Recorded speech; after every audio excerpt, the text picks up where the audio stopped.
Everything we see around us, from the water in our glasses to the stars in the night sky, is built from atoms.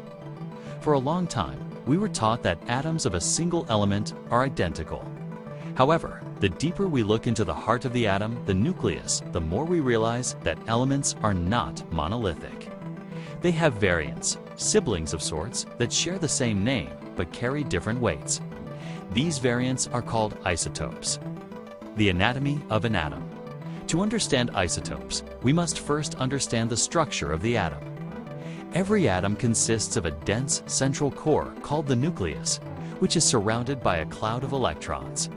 The nucleus itself is composed of two primary types of subatomic particles, protons and neutrons. Protons are the defining feature of an element. The number of protons in an atom's nucleus is known as the atomic number. This number acts like a chemical fingerprint. If an atom has 6 protons, it is carbon. If it has 1 proton, it is hydrogen. No matter what else happens to that atom, as long as it has 6 protons, it remains carbon. Electrons, which carry a negative charge, orbit the nucleus and determine how an atom interacts chemically with other atoms.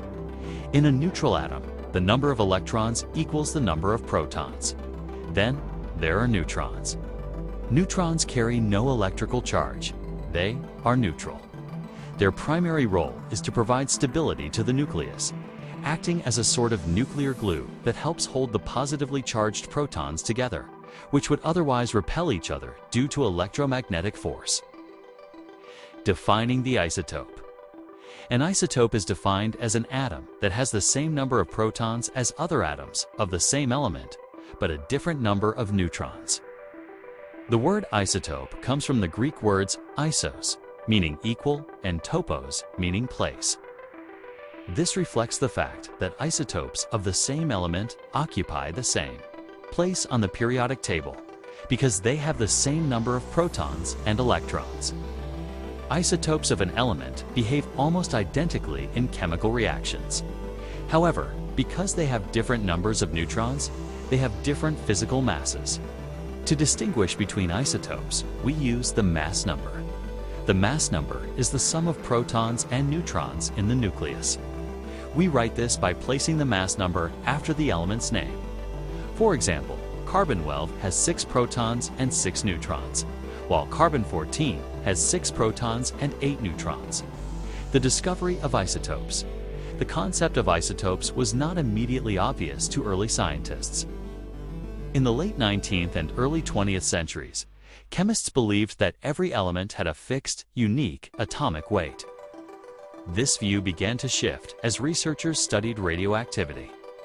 In 1913, Frederick Soddy, a radiochemist working with Ernest Rutherford, noticed that certain radioactive decay chains produced substances that appeared to be different elements based on their radioactive behavior, but were chemically inseparable from known elements. He suggested that these were different forms of the same element. Shortly thereafter, J.J. Thomson, the discoverer of the electron, provided the first physical evidence for isotopes. He passed a beam of neon ions through magnetic and electric fields. He observed 2 distinct patches of light on the photographic plate, indicating that the neon gas consisted of atoms with 2 different masses. This proved that even stable, non-radioactive elements could have isotopes. Stable versus unstable isotopes. Isotopes fall into 2 broad categories: stable and unstable. Stable isotopes do not undergo radioactive decay. They remain in their current form indefinitely. Most of the matter around us is made of stable isotopes. For instance, about 98.9% of all carbon on Earth is carbon-12, which is perfectly stable. Unstable isotopes, also known as radioisotopes, are different.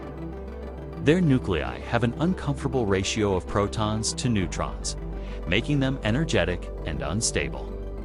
To reach a more stable state, these atoms spontaneously release energy and particles in a process called radioactive decay. The rate at which a radioisotope decays is measured by its half-life. This is the amount of time it takes for half of a sample of a radioactive isotope to decay into a different form. Half-lives can range from fractions of a second to billions of years. For example, potassium-40 has a half-life of 1.25 billion years, while carbon-14 has a half-life of about 5,730 years. Isotopes of hydrogen. A unique case, hydrogen is the simplest element, and its isotopes are so distinct that they are the only ones given their own unique names. The most common isotope is protium hydrogen-1. It consists of just one proton and one electron, with 0 neutrons. It makes up 99.98% of all hydrogen in the universe. The second isotope is deuterium hydrogen-2. It has one proton and one neutron. Deuterium is often called heavy hydrogen. When it bonds with oxygen, it forms D2O, or heavy water. Heavy water looks and tastes like regular water, but is about 11% denser. The third isotope is tritium hydrogen-3. It has one proton and 2 neutrons. Unlike the first two, tritium is radioactive. It is rare in nature, produced primarily by cosmic rays hitting the atmosphere. But it is also manufactured for use in nuclear weapons and self-luminescent exit signs. The role of isotopes in Earth science and paleoclimatology. One of the most profound uses of isotopes is in understanding the history of our planet. Stable isotopes of oxygen and hydrogen serve as a planetary thermometer. Oxygen has 3 stable isotopes: oxygen-16, oxygen-17, and oxygen-18. Oxygen-16 is the lightest and most common. When seawater evaporates, molecules containing the lighter oxygen-16 evaporate more easily than those containing the heavier oxygen-18. During ice ages, this evaporated water becomes trapped on land as snow and ice. Consequently, the remaining ocean water becomes enriched with oxygen-18. By measuring the ratio of oxygen-18 to oxygen-16 in ancient ice cores or the shells of marine organisms buried in the seafloor, scientists can reconstruct global temperatures and ice volumes going back hundreds of thousands of years. Isotopes in archaeology. Carbon dating. Perhaps the most famous application of isotopes is radiocarbon dating. Carbon-14 is a radioisotope produced in the upper atmosphere. Living plants absorb carbon dioxide containing carbon-14, and animals eat those plants. As long as an organism is alive, it maintains a constant ratio of carbon-14 to the stable carbon wealth in its tissues, matching the atmospheric ratio. When the organism dies, it stops taking in carbon. The carbon-14 already in its system begins to decay at a known rate. By measuring how much carbon-14 is left in a piece of ancient wood, bone, or textile, archaeologists can calculate how long ago the organism died. This technique revolutionized our understanding of human history, allowing us to date artifacts up to about 50,000 years old. Isotopes in medicine. In modern medicine, isotopes are indispensable tools for both diagnosis and treatment. This field is known as nuclear medicine. For diagnosis, doctors use tracers. These are radioisotopes that can be injected into the body or swallowed. Because they are chemically identical to stable isotopes, the body processes them normally. However, the radiation they emit can be detected by specialized cameras. Technetium-99 meters is the most widely used medical isotope. It has a short half-life of 6 hours, which is long enough for a scan, but short enough to minimize radiation exposure to the patient. It is used to image the skeleton, heart muscle, and various organs. For treatment, isotopes are used to target and destroy diseased cells, particularly in cancer. In a process called brachytherapy, small seeds of radioactive isotopes like iodine-125 or palladium-103 are placed directly inside or near a tumor. The radiation kills the cancer cells while minimizing damage to the surrounding healthy tissue.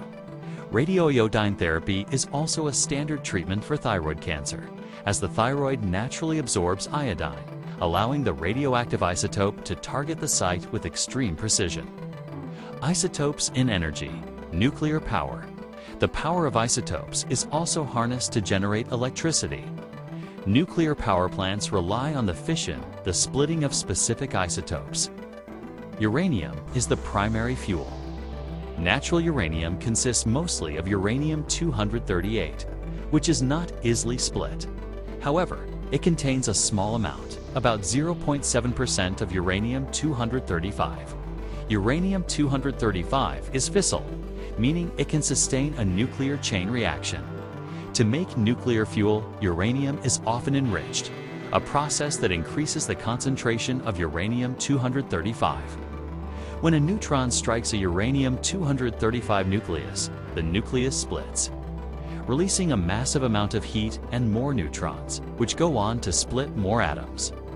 This heat is used to boil water, create steam, and turn turbines to produce electricity. In the future, isotopes may provide even cleaner energy through nuclear fusion, the same process that powers the sun. Experimental fusion reactors aim to fuse isotopes of hydrogen, deuterium, and tritium together. This process releases even more energy than fission and produces no long-lived radioactive waste. Though it requires extreme temperatures and pressures that are difficult to sustain on Earth. Isotopes in space. Exploration. Isotopes also act as the batteries for deep space missions. When a spacecraft travels far from the sun, solar panels become useless. To power these missions, NASA uses radioisotope thermoelectric generators, RTGs. These devices use the heat generated by the natural decay of plutonium-238. This heat is converted directly into electricity. Because plutonium-238 has a half-life of about 88 years, it can provide a steady, reliable power source for decades. This is what powers the Voyager probes, which are still communicating with Earth from interstellar space more than 40 years after launch, and the Curiosity and Perseverance rovers on Mars. Isotopes in forensic science. Forensic investigators use isotopes to solve crimes and verify the origins of products. This is known as isotope forensics. The water we drink and the food we eat carry a specific isotopic signature, based on the local geology and climate of where they were produced. These isotopes are incorporated into our hair, teeth, and bones. By analyzing the oxygen, hydrogen, and strontium isotopes in a person's remains. Forensic scientists can often determine where that person grew up or where they had been traveling in the months before their death. This same principle is used to combat food fraud. Isotope analysis can determine if a bottle of Italian olive oil actually came from Italy, or if organic honey has been diluted with high fructose corn syrup made from corn, which has a different carbon isotope ratio than the flowers bees visit. Environmental monitoring and hydrology. Isotopes are vital for managing our planet's water resources. Hydrologists use stable isotopes of oxygen and hydrogen to map the movement of water through the hydrologic cycle. By analyzing these isotopes, researchers can determine the age of groundwater in aquifers.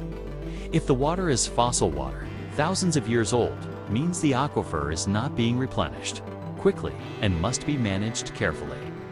Isotopes can also track the source of pollutants in a river or lake, helping authorities identify whether contamination is coming from agricultural runoff, industrial waste, or municipal sewage. The nuclear landscape. Isotope separation, because isotopes of the same element are chemically identical. Separating them is incredibly difficult. You cannot use a simple chemical reaction to separate uranium-235 from uranium-238. Instead, physical properties like mass must be exploited. This is typically done using gas centrifuges. The element is converted into a gas and spun at incredibly high speeds. The heavier isotopes move toward the outer wall of the centrifuge, while the lighter ones stay toward the center. This process must be repeated thousands of times in what is called a cascade to achieve a significant concentration of the desired isotope. Summary of isotope importance. Isotopes are far more than a niche topic in chemistry textbooks. They are the tools we use to read the history of the Earth, the beacons we use to see inside the human body, and the fuel that powers our exploration of the cosmos. They remind us that the identity of an element is determined by its protons, but its character, its weight, its stability, and its utilities often determined by its neutrons. By understanding these subtle variations in the heart of the atom, we have unlocked the ability to date the past, treat the present, and power the future. From the carbon-14 that tells us the age of a Viking ship, to the technetium 99 meters that helps a doctor find a blockage in a patient's heart. Isotopes are the silent workhorses of modern science. As we continue to refine our ability to detect and manipulate these atoms, the list of applications for isotopes will only continue to grow, deepening our connection to the fundamental building blocks of the universe.